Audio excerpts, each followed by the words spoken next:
Well, it was good to be here this afternoon until I heard from Rip, and I sat there the whole hour just praising God that I was not an agent anymore. Because I remember going to these things as an agent and just leaving an hour like that just with a severe case of SIF. You guys ever had SIF before? Seminar-induced fear, right? And you're going back and thinking, how can I sell this thing I've got? I got to sell it because I can't do this anymore. Yeah, I remember running my agency. And it was, there were times you just were in a defensive stance all the time, right? You just, what's going to get me now? What is out there that's going to get me? And like that last case he showed, it was, 7 years it took to finally get got? So, what have you done that's going to create problems for you? I'm going to segue from what Rip gave us a little bit more into that, so be prepared if you haven't thrown up yet. I don't think I'll get you there because my stuff's not near as bad as what he gave you. But it's more along the same lines as what Rip gave us. I had two stories to tell, and I don't know which one to share. And one was about the dead guy in the airplane, and the other one is about my wife and I castrating our first bull. And I don't know which one you want to hear. They're both pretty unique. The bull, so you want more stomach pain there with the. I think I'll forego that maybe until after. So let's see. Yay. So if you think about what we do now and what's gone on through the centuries. As commerce moved and trade moved and the goods moved, this is how it used to be. The camel train going through the desert on the Silk Road, transporting the goods. And how did I get my hands on those goods if I was the bad guy? Well, I had to go steal it with my own camels. And I would come down out of the hills and steal all the goods and merchandise out of that train. And things evolved and got better, and they started moving all the commerce in ships. And, well, the bad guys evolved also, and they figured out how to steal it off the ships, right? And things evolved again. We got these big trains, started moving the commerce back and forth, and bad guys again figured out how to take it off the train and put it in their pocket. Well, now, this is how all this stuff moves, right? And this is our bad guy, right there. You don't ever see this guy. And in fact, most of these bad guys are in Russia, Eastern Europe, Nigeria, or next door. It might be that guy next door that you never see going to work, and you wonder how he's living. Well, that's how he lives. He's hacking your computer all the time. So that's the challenge we have, and to continue on with the theme that Rip gave us, I am convinced that our biggest challenge going forward is how do we solve our cyber theft problem? Because we are keepers of lots of money, and the smart bad guys know that we have a lot of money, and they know that we move it a lot.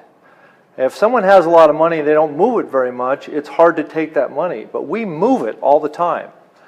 So it's easy to interject themselves into our stream of commerce and take it from us. And it frankly is very frightening to me because it's a great challenge to avoid that. I mean, it's a huge challenge. I know what it's like when you guys are sitting in your office in the afternoon, wires coming in, people are coming in to sign, you got to get it recorded today, you got to get wires out because there's payoffs, and it's all going, and you got 3 or 4 of those at the same time.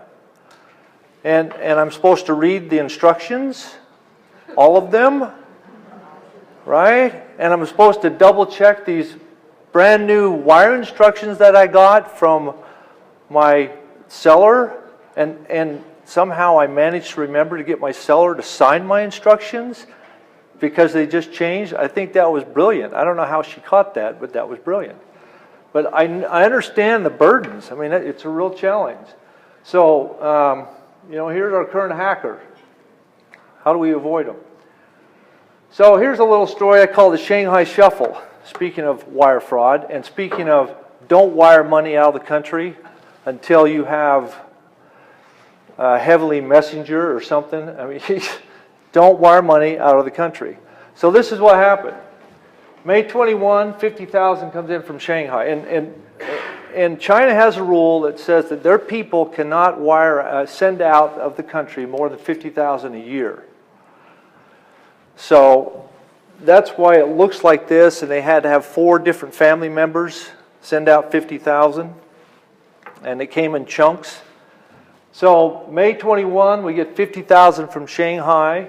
May 24, 50,000 to Beijing, sent by the title company. May 28, 50,000 from Shanghai comes into the title company. June 3rd, 50,000 goes out to Beijing. June 5th, 50,000 in. June 8th, 50,000 out. And then June 20th, we get 50,000 in. And my contract is signed on June 20th for the property. So is this ringing any alarms for anybody? The title company received, sent out, received, sent out, received, sent out. So what had happened in this case was our good escrow officer had a great little client that he'd been working with for a couple of years, younger escrow officer. He was developing this relationship, and she was from China. And they'd done a number of deals, gotten to know her fairly well, and her name was Peggy. And Peggy had trouble communicating. And so most of their communication was via email, because she can't talk too good, right? So he's used to communicating with Peggy in that manner. Peggy comes into him in May and says, my sister from Shanghai wants to buy a piece of property. And we're going to have you guys handle it. And because of this Chinese law, we're going to start sending money to you. What's my first question? Don't send me any money until I got a transaction, right? Should I be holding money when I don't have a transaction? No, no, no, no. Don't ever do it. He starts taking the money in. Well, unbeknownst to Peggy and unbeknownst to our escrow officer, Peggy's email had been hacked 3 months earlier. So these people have been watching her email for a long time, and all of a sudden they see her communicating with the escrow officer. Money's going to be coming in, this is what we're going to do, my sister's going to send it, we'll have 4 wires, and they're on it. She has a yahoo.com email address, and she has an ancestry.com email address. They had hacked her yahoo.com email address, which is the address the escrow officer was used to working with her. And the scarier part of it was, when they inserted themselves into this deal, they used her exact email address. It wasn't altered in any way. So when you got that email, you couldn't tell that it wasn't from Peggy.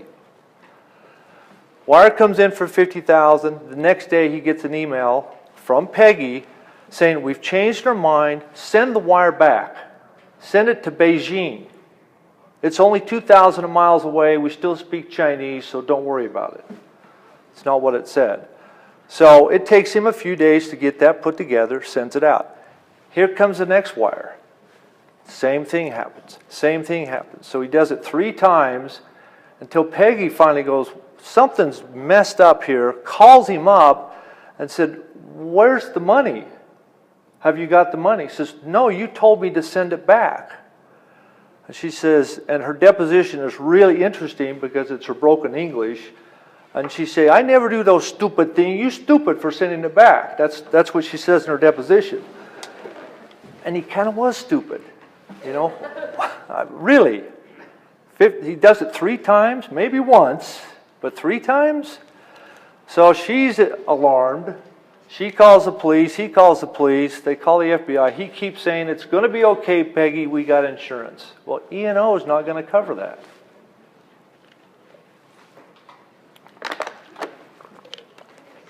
So this is currently in litigation. Fortunately, it's not ours. But it's another example of how people can insert themselves into what we do and take the money. And I can't stress enough how careful we have got to start being. And somebody said, let's start faxing things. He should have made a phone call earlier. But that's not how they communicated. It's not what they're used to doing.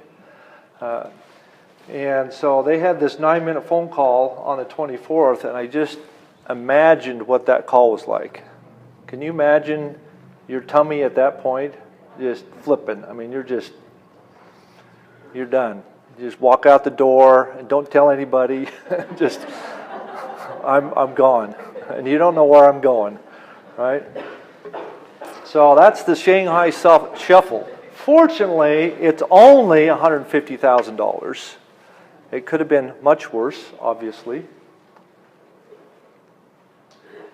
A phishing email. One of the challenges that we have now is not only do they get us if we open an email, and this one here is an attempt to get you to open this confidential doc right here. And when you open that document, then they put their little malware, whatever they call it, into your computer, and then they own your computer.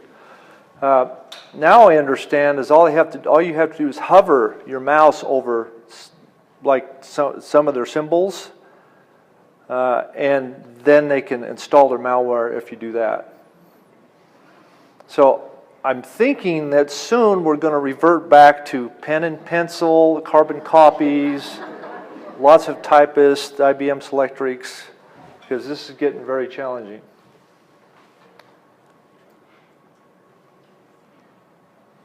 All right, so how many ways can the bad guys steal money? I won't spend a lot of time on this because we got ripped up by Rip today on this. But they insert themselves in as seller, as buyer, as a title company, as a realtor, the broker, as we've seen some where they insert themselves as an underwriter and say, please confirm your wiring instructions. So sometimes they insert themselves as the seller. I've seen deals where they're the seller and the buyer. And they're on both ends of the deal. And they steal the money. We have one Mark Twain quote, and with what's going on, I thought I'd insert this slide. The art of insulting has really gone downhill since the old days. So here's Winston Churchill. He has all the virtues I dislike and none of the vices I admire. And Mark Twain, I didn't attend the funeral, but I sent a nice letter saying I approved of it. And Oscar Wilde says, some cause happiness wherever they go, others whenever they go, right? One of the things I like to do is collect weird documents that get recorded, like the one deceased signature that I've got one like that, where they sign the deceased's name, and then it gets notarized. That's the better part. It gets notarized. So here's a notice of first right of purchase, and we have all these people out here wanting to be their own attorneys. And when they can't be their own attorneys, who do they go to? They go to us, right? And we help them sometimes, and if we're smart and can figure out a way not to help them, we don't help them and tell them to go see a real attorney. But in this case, they do their notice of first right to purchase. It's done in 1999, and this pops up on our transaction in 2015.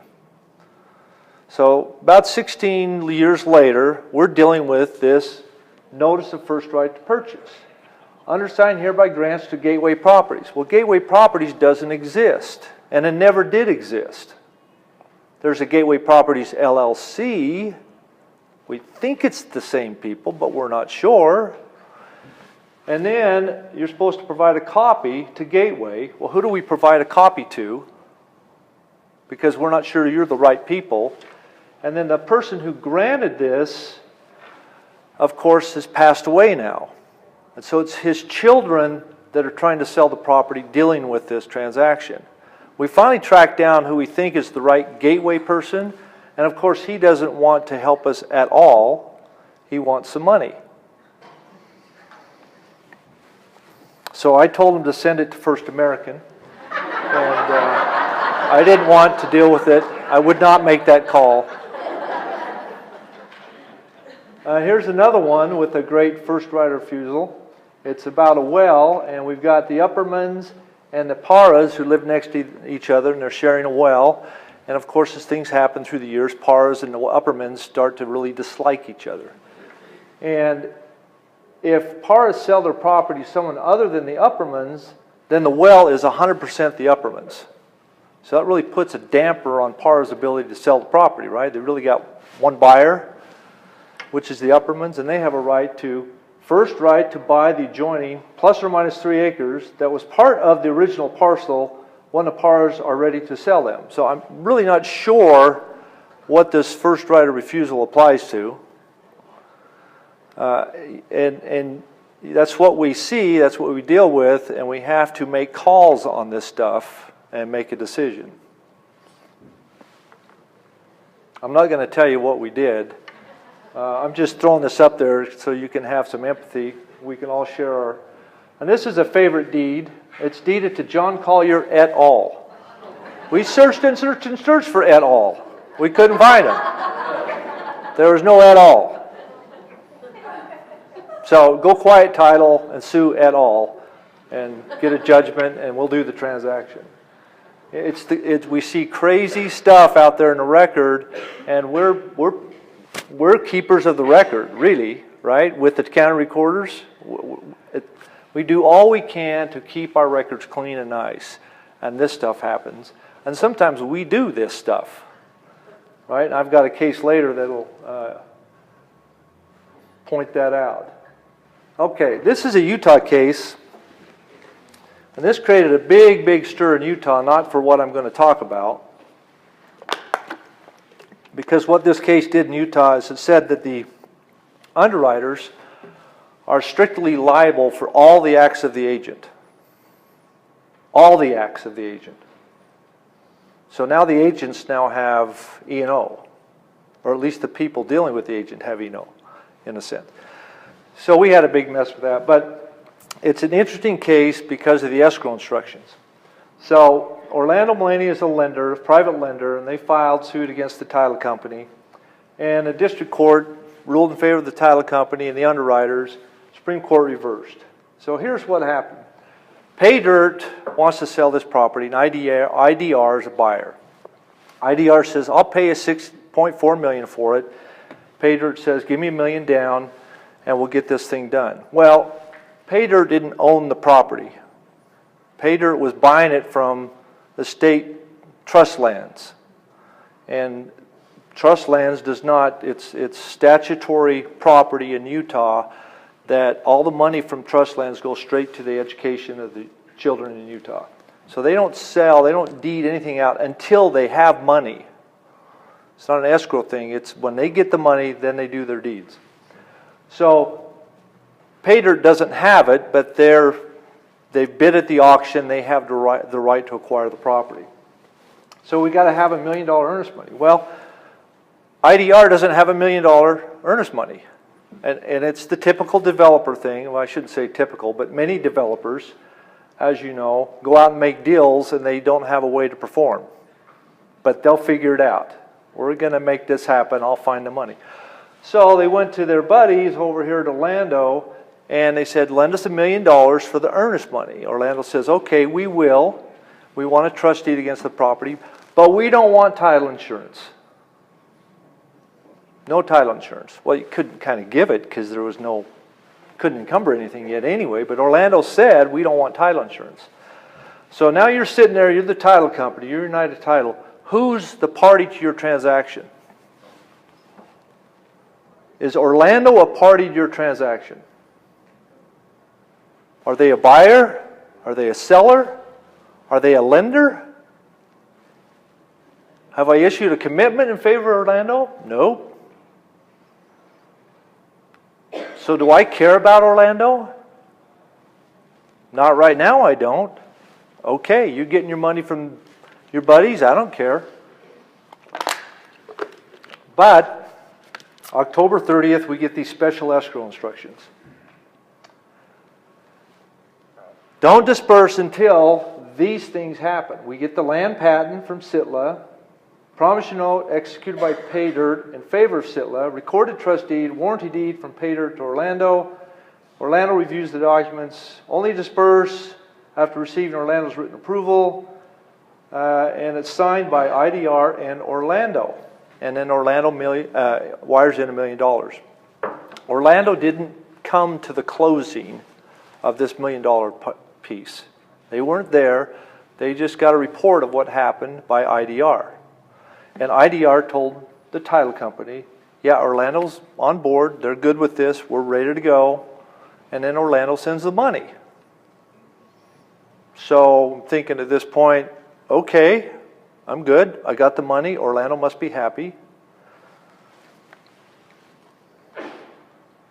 And title company sends the $1 million to pay dirt, records the trust deed, because Orlando said record a trust deed, but I don't want title insurance. And again, Orlando does not have a commitment. So what obligation do you as an agent or as a title company, title insurer have to Orlando? I don't think you have any. Except you've got these special instructions now. So you've got some escrow liability, I think, that's built in there. So Orlando finds out there's a problem. They call Sitla, and the Sitla says, no, we haven't deeded out the property. And Orlando starts to get nervous. And then IDR, of course, files bankruptcy. $1 million is gone. And Orlando sues United, Stewart, and First American. Sues the underwriters and the title company. And this is what the court said. And I think it's applicable here. Escrow agents are fiduciaries.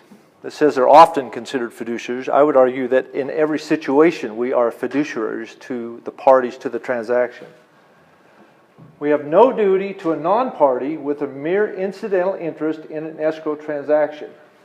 A non-party lender? That was the issue here, was Orlando a party to the transaction? And I pose the question to you, is a realtor a party to a transaction? What are you holding for the realtor? Doesn't escrow hold something? We hold deeds, we hold money. I don't think a realtor is a party to our escrow transaction. But they sure think they are. Now they represent a party to the transaction, but I don't think they're a party to the transaction. I would not rely on instructions from a realtor. For lots of reasons. Okay, and you got to act for the benefit of others on all matters within the scope of your relationship, and a unilateral change in the terms of the escrow agreement is not permitted. What happened here was IDR, at that little closing they had, kind of altered Orlando's instructions. They were IDR's and Orlando's instructions, and IDR says, no, this is okay if we do it like this. So the title company moved on. And I get it. You get customers you've worked with for a long time, you've got a good relationship with them, and you start to trust them, and one day they talk you into doing something kind of dumb. And that's what's scary. So Orlando's named in the escrow instructions. It's from Orlando. It's mentioned 8 times. It's specific to the disbursement. And then Orlando called to confirm that disbursement. So the Supreme Court is saying, Orlando was part of your escrow. And it was clear that you should have known that they were part of your escrow. And for you to come in and argue in front of us now that because you didn't issue a commitment in their favor does not mean they're not part of your escrow. That's not going to fly with us. They are part of your escrow and you owe them a duty. And you spent their $1 million and you shouldn't have. So that's the Orlando case. Escrow instructions are critical. I've got a couple of more examples about that. This is an Idaho case. Again, this is another escrow problem. And many escrow problems turn into title problems. And that's what happened here. So we got Mr. Stevens here. He owns a bunch of property around Bear Lake. And he's got 270 acres on the west side and 80 acres on the east side. So the 80 acres are against the water, and he wants to sell the 270 acres. So he puts it up for sale, and we have a company, 3 Bar Ranches, shows up to buy the property, and they enter into a contract to buy the property. Well, Stevens is driving by one day and says, "This is beautiful. I see the sign. I want to buy it." So he finds out that 3 Bar is already going to buy it, and they put up 50 grand. So Stevens buys the contract rights from 3 Bar. So now Stevens is our buyer. Well, they go to closing, and we have a Rep C that includes both parcels, east and west. Remember what is Stevens selling? The west side. So the contract has both parcels in it. So you're the title company. What would you search? Both parcels, right? Well, the title company searched both parcels plus more property Stevens owned. You know, while we're here, I'm going to find out everything he owns, and I'll put it all in my commitment. Okay, so all property owned in Bear Lake County is now for sale by Mr. Stevens. So it's all in the commitment. We got east and west in the Rep C, and July 07, title company discovers that they've included all this extra property, and they amend their commitment and just reduce it down to the east and west parcels. And August, the deed gets recorded, and the deed from Stevens to Cummings is east and west parcels. Everything's fine. And then it's August, and so in November, Stevens calls the county to get his tax amount, figure something out, and he realizes that both his parcels were sold. And I copied this straight from the court, and it's classic. And just put yourself in the position of this title company right now. When did the county pay taxes? Land. He was informed that he no longer owned that property. He called the manager of the title office from the courthouse and told her that the legal description on the deed was incorrect and included the land east of the highway. He then went to the title office and reiterated the problem. Now, I love that language. He reiterated the problem. I'm just picturing that little conversation. "Oh, hi, I'm here to reiterate my problem." You know that's how it went down, right? It was just, "By the way, you sold too much land. I want to reiterate my problem." So the title company fixes it. They record a corrective deed, right? You just go fix it and drop the legal off, and boom, it's all good now. I saw that once, a corrective deed, and they had added 500 acres to the deed. Really scary, and you couldn't track these sellers down. Anyway, they issued a policy just on the west parcel, which is what they were supposed to do, and Cummings sues Stevens for breach of warranty, slander of title, breach of escrow instructions, and duty of good faith. Now, the attorney for Cummings has a problem. Two problems. One is he doesn't make the right claim for a loss. What they should have done was a quiet title action, but he doesn't make that claim. And the second thing is his client is Cummings. And I'll show you why that's a problem.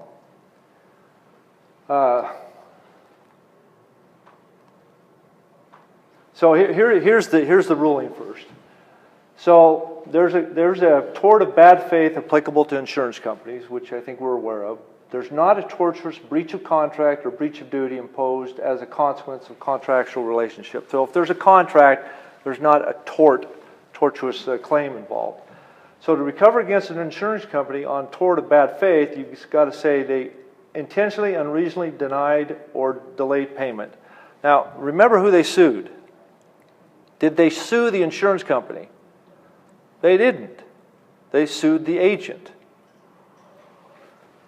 So there's no claim against the insurance company. The insurance claim was not fairly debatable, so all of this is kind of immaterial now because they didn't sue the insurance company. Insurer's denial or delay was not the result of good faith or mistake. The resulting harm was not fully compensable by the contractual damages. So this was good. Issuing a preliminary title report, a commitment, or a policy does not make the title insurer an abstractor of title. Correct? We all know that. We are not abstractors of title. Supreme Court in Idaho says that's true. Okay? I'm not sure I agree with this language. Supreme Court says title insurance is the certification or guarantee of title or ownership. I don't believe that we guarantee title.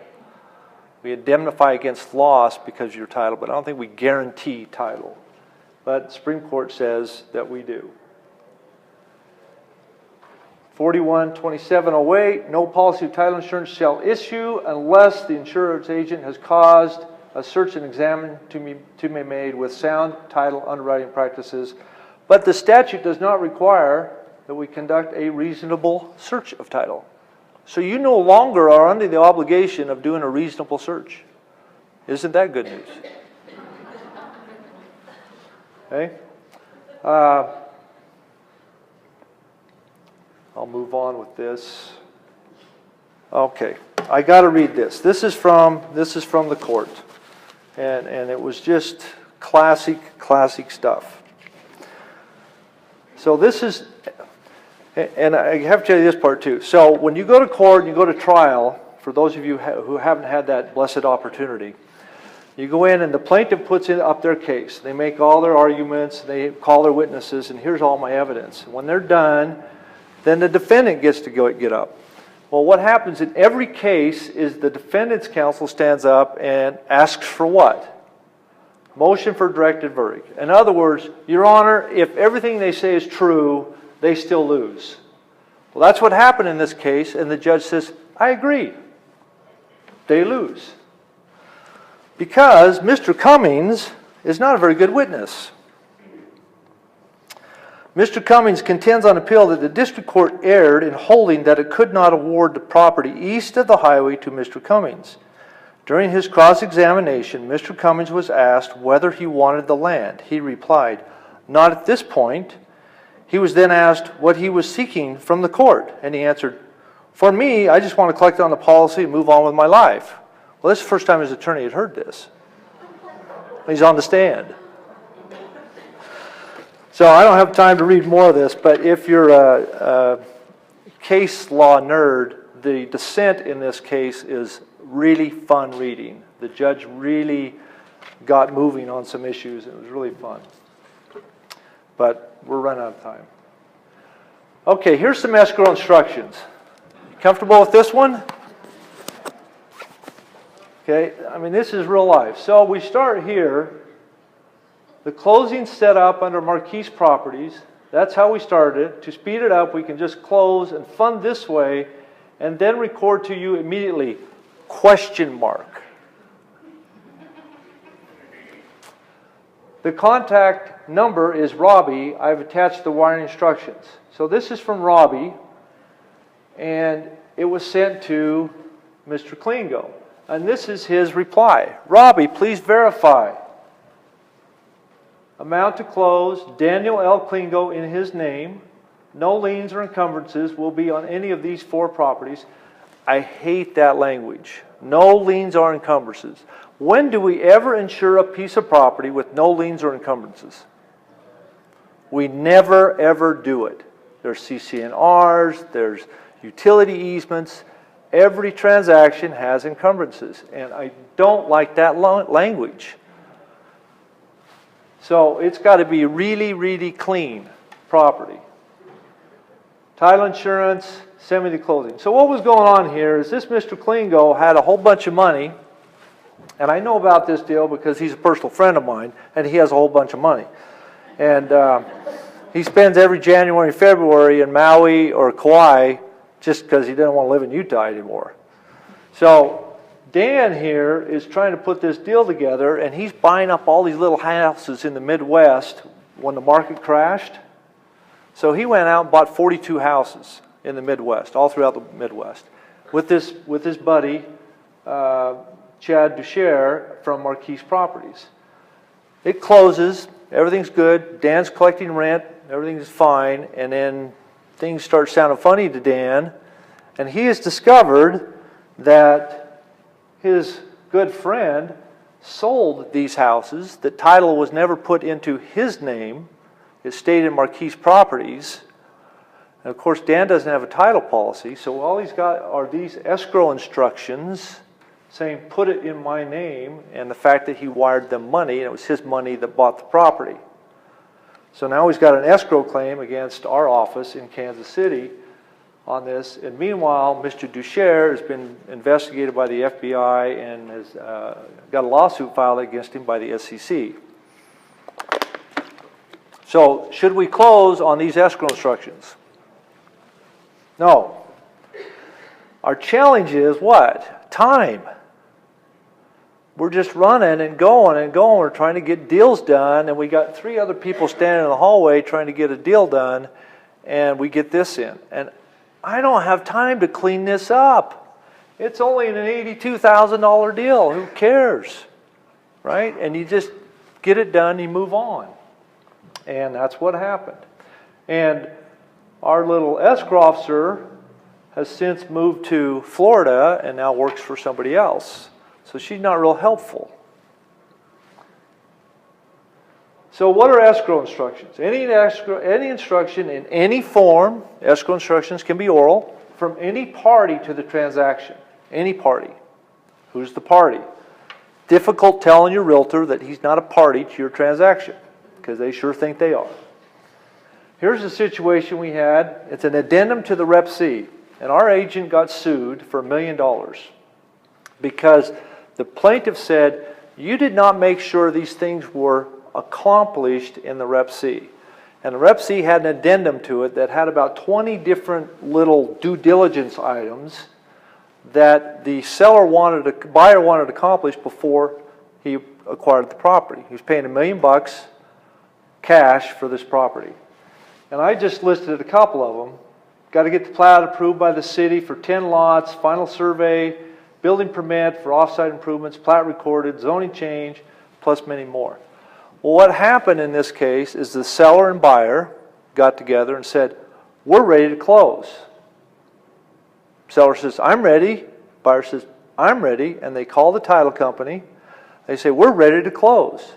At that point, do you guys then say, what about the 20 items on the addendum? Has anybody ever done that? I can't close because I don't know if these 20 items on the addendum are finished. I never did it. Well, the $1 million comes in, they close the transaction, realtors get paid, seller gets paid, seller disappears, and our buyer thinks he's going to have 10 really nice high-end lots and finds out that 7 of the lots are in the flood zone, federal flood zone, and can never be built on. So now he's bought 7 lots for $1 million. Seller's gone, I can't sue the seller. Realtor's gone, I can't sue them. And my guy on the ground is my buddy, and I'm not going to sue my buddy, so I'm going to sue the title company, right? Because they should have told me before I closed about all these due diligence items. So you got a $1 million claim facing you. Do you call your E&O? Do you take the risk and fight it on your own? What happens when you call E&O? Maybe denied. If they accept the claim, what's your premium next year? If you can even get it from that company, right? So that's what this agent was dealing with. And so they decided to handle the lawsuit on their own, and it got settled. So I don't know what the court would rule, but I do not believe that it's our legal responsibility to make sure that the buyer's due diligence items are complied with. And that escrow agent in that situation got instructions from the buyer and the seller to close. So I don't think there was any liability there. The title company got out of this for $35,000 because the buyer died. And the widow just wanted it to be done. So it was a timely death, if you will.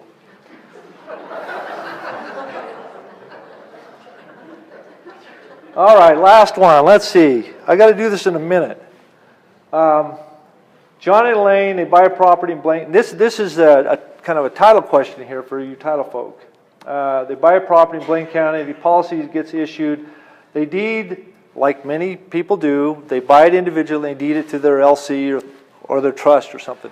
What happens to coverage under the policy when people deed out? Do they still have coverage? Huh? Not unless they're sued. Okay, this case is going to teach us whether or not there's coverage. So they deeded to Point of the Rocks, and they use a warranty deed, which was smart. If you use a quitclaim deed, there is no coverage, because our policy says that coverage continues as long as you have liabilities under any warranties. So when people come into your office and say, I want to deed this into my trust, I want to deed this into my LLC, don't use a quitclaim deed. Use a warranty deed. Their expectation is that they will still be covered. They'll ask us for an endorsement, but use a warranty deed, because then for sure their coverage is still there. In this case, they did use a warranty deed, but guess what? So they find out later there's a big, huge easement across the property in favor of the United States from 1954, which the title company had missed, and they file a claim saying, hey, I got this easement across my property, and the title company, title insurance says, no, you're not the insured. You have no claim, and the insured has no interest. They said, wait a minute, we used a warranty deed. Well, yeah, you did. But your warranty deed says, subject to taxes, easements, restrictions, reservations, assessments, and encumbrances of record, if any. Has anybody ever seen that language before? Is that on every one of our deeds? Pretty much. That's pretty common language. Well, guess what was of record when they conveyed to their LLC? That 1954 easement. So are the Frenches now obligated under their warranties in their warranty deed for those easements to cover damages related to those easements? No, they're not, because they accepted them out. And so the Supreme Court says there's no coverage here. Title insured does not have to pay you for any loss because it was accepted out. The grantor, your insured, doesn't have an obligation to solve that problem, so the insurance company doesn't have an obligation to solve the problem. Great case for us. Be careful what you put on your documents. You know, we just crank stuff out, and it's all pre-printed, and everybody outside our industry, they think that we can do stuff. We just walk in our office, we push a button, right? And commitments spit out, and policies spit out, and deeds, and you know, don't you just have it? You can't just do it, and we just pump this stuff out, but we don't really read our documents, the whole document. And again, I know Rip could tell you the same thing. We see a lot of claims because people just didn't read the document, and you got to slow down and read it. And that's it. And I'm 3 minutes over. Thank you.